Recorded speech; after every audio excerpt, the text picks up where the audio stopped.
विपक्ष के तर्कों को किया धाराशाही, बोले वक्त में अब नहीं चलेगी चोरी, सभी को मानना पड़ेगा कानून।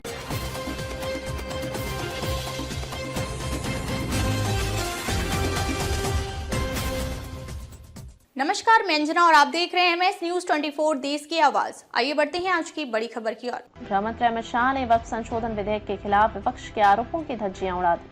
वक्फ संपत्तियों के प्रबंधन में जारी गड़बड़ी का ब्यौरा देते हुए शाह ने साफ कर दिया कि अब यह चोरी नहीं चलेगी। संशोधित वक्फ कानूनों को नहीं मानने का ऐलान करने वालों को कड़ी चेतावनी देते हुए शाह ने कहा कि यह देश की संसद द्वारा बनाया गया भारत का कानून है, इसे सभी को मानना ही पड़ेगा। अमित शाह बोले, पहले करते थे तो आज नहीं होती जरूरत।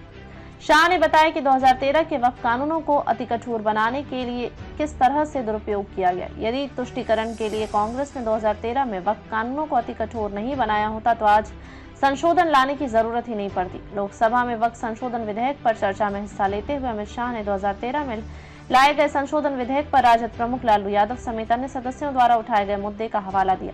लालू यादव के भाषण का अंश पढ़ते हुए उन्होंने बताया कि किस तरह से संशोधन विधेयक का समर्थन करने के बावजूद उन्होंने वक्फ संपत्तियों में भारी लूट का मुद्दा उठाया था। ऐसा करने वालों के खिलाफ कार्रवाई करने के लिए बड़े कानूनों की जरूरत बताई थी। शाह ने कहा कि लालू यादव की इच्छा अब मोदी सरकार पूरी कर रहे हैं। वक्फ की एक संपत्ति पर 5 सितारा होटल बना दिया गया और उसका किराया महज 12,000 रुपए महीना लिया जा रहा है। शाह ने कहा कि नए संशोधनों के बाद वक्फ कानून इन संपत्तियों को बेचने वाले उनका किराया खाने वालों को पकड़ने का काम करेगा। उन्होंने विपक्ष पर हमला करते हुए कहा कि आपने वोट बैंक के लिए संशोधन किया था और अब हम इसे खारिज कर रहे हैं। गृह मंत्री ने कहा कि वक्फ परिषद और वक्फ बोर्डों में गैर मुस्लिमों को शामिल करने का उद्देश्य केवल संपत्तियों का प्रशासन सुनिश्चित करना है। वक्फ बोर्ड या इसके परिसरों में जिन गैर मुस्लिम सदस्यों को रखा जाएगा उनका काम आर्थिक क्रियाकलापों से संबंधित नहीं होगा। वक्फ परिषद और वक्फ बोर्ड 1995 में पहली बार अस्तित्व में आए और नए संशोधनों में भी उन्हें बनाए रखा गया है।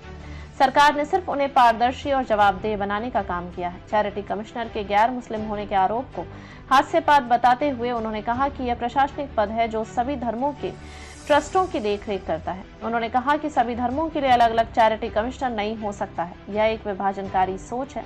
अमित शाह ने बताया कि किस तरह से 2013 के संशोधन में वक्फ बोर्डों और वक्फ परिषद को दिए गए अत्यधिक अधिकार का दुरुपयोग किया गया है।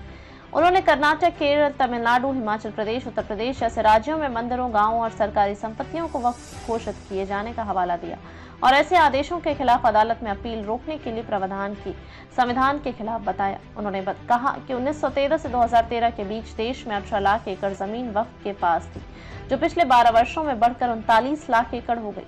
विदेश पढ़ाई करने जाने वाले या दूसरे शहर में काम करने वालों की संपत्ति पीछे से वक्फ के नाम पर करने के मामले भी सामने आए हैं। शाह ने कहा कि वक्फ बोर्ड और वक्फ परिषद द्वारा मनमाने तरीके से किसी भी जमीन को वक्फ घोषित करने पर रोक लगा दी गई है और अब इसके लिए कलेक्टर का सर्टिफिकेट लेना अनिवार्य होगा। उन्होंने साफ किया कि वक्फ एक दान है जो सिर्फ अपनी संपत्ति का किया जा सकता है, दूसरे की संपत्ति को कोई कैसे दान कर सकता है। मध्यकालीन शासकों द्वारा किए गए वक्फ के दावे की पुष्टि के लिए पुख्ता प्रमाण उपलब्ध कराने होंगे।